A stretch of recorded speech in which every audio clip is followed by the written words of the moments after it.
Hello friends, आज हम देखेंगे ताली सादी चूर्ण। तो ताली सादी चूर्ण की मैं आपको बताऊंगी ट्रिक कि उसके घटक द्रव्य याद कैसे करते हैं, श्लोक, अनुपान, निर्माण विधि और मात्रा, ये सभी चीज़ें हम ताली सादी चूर्ण के आज देखेंगे। तो सबसे पहले हम देखते हैं ताली सादी चूर्ण के श्लोक के बारे में। मैं श्लोक बताऊंगी आपको उसके घटक द्रव्य का।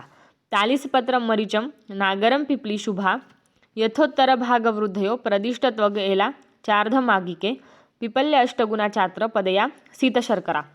ये हो गया उसका श्लोक। अब मैं बताऊंगी उस श्लोक का मीनिंग क्या है।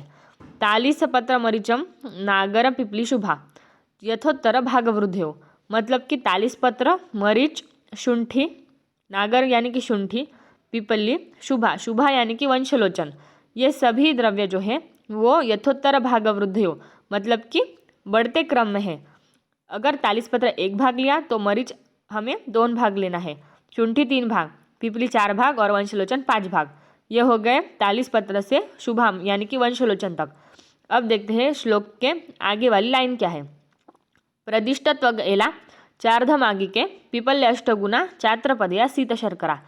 प्रदिष्ट त्वग एला, त्वग यानी कि दालचीनी, त्वक, एला मतलब कि इलायची, ये क्या लेने हैं, चार्धमागिके। चार्धमागिके मतलब कि अर्ध भाग लेना है। तालिसपत्र 1 भाग यानी कि 50 ग्राम अगर ले लिया तो दालचीनी और इलायची कितने हो गए, फिर 50 के आधे 25 ग्राम। ये हो गए अपने त्वग और एला। बाद में क्या लिया है, पिपल्य अष्टगुना चात्रपदया शीत शर्करा। पिपली कितनी, पिपली से अष्टगुण में हमें क्या लेनी है, शीत शर्करा। अगर पिपली है 200 ग्राम तो 200 × 8 कितने हो गए, 1600 ग्राम। इतनी मात्रा में हमें क्या लेनी है, शीत शर्करा। ये सभी हो गए इसके घटक द्रव्य। अब यही घटक द्रव्य हमें लर्न कैसे होंगे, इसके लिए मैंने ट्रिक बनाई है। ट्रिक क्या है, त्रिकटु तालिस के वंश दाला एला सीता के पास गए। यह क्या होगी उसकी अपने तालिस आदि चूर्ण की ट्रिक। तो त्रिकटु मतलब कि पिपली सुंठ मीरे, तालिस मतलब कि तालिस पत्र, के वंश, वंश यानी कि मैंने ऊपर भी बताया, वंश यानी मतलब कि शुभा, दाला एला, दाला मतलब कि दालचीनी, एला यानी इलायची यानी एला, सीता के पास गए, सीता से क्या है, शीत शर्करा। ये इस ट्रिक से हमें सब घटक द्रव्य तालिस आदि चूर्ण के याद हो जाएंगे। श्लोक भी हो गया, अब घटक द्रव्य भी हो गए। अब हम देखते हैं तालिस आदि चूर्ण की निर्माण विधि क्या है। तो चलिए हम देखते हैं अब इसकी निर्माण विधि। 8 द्रव्यों को चूर्ण करके मिलाकर छान लेना है, बस यही इसकी निर्माण विधि है। जो मैंने घटक द्रव्य बताए थे उन्हीं को चूर्ण करके अच्छे से छानकर मिलाना है। ये हो गई तालिस आदि चूर्ण की निर्माण विधि।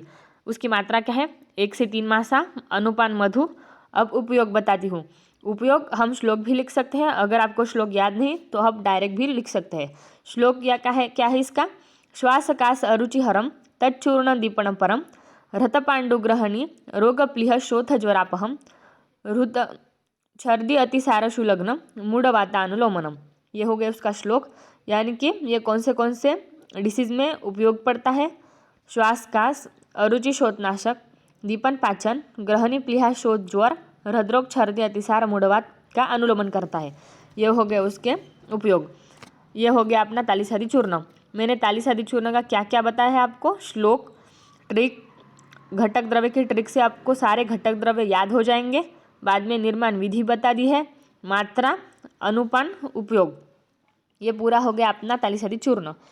अगर आप चाहे तो स्क्रीनशॉट भी ले सकते हैं। ये हो गया अपना तालिस आदि चूर्ण। अगर ऐसे ही शॉर्ट ट्रिक्स आपको चाहिए होंगी तो मेरे चैनल को सब्सक्राइब करें और लाइक ज़रूर करें। Thank you.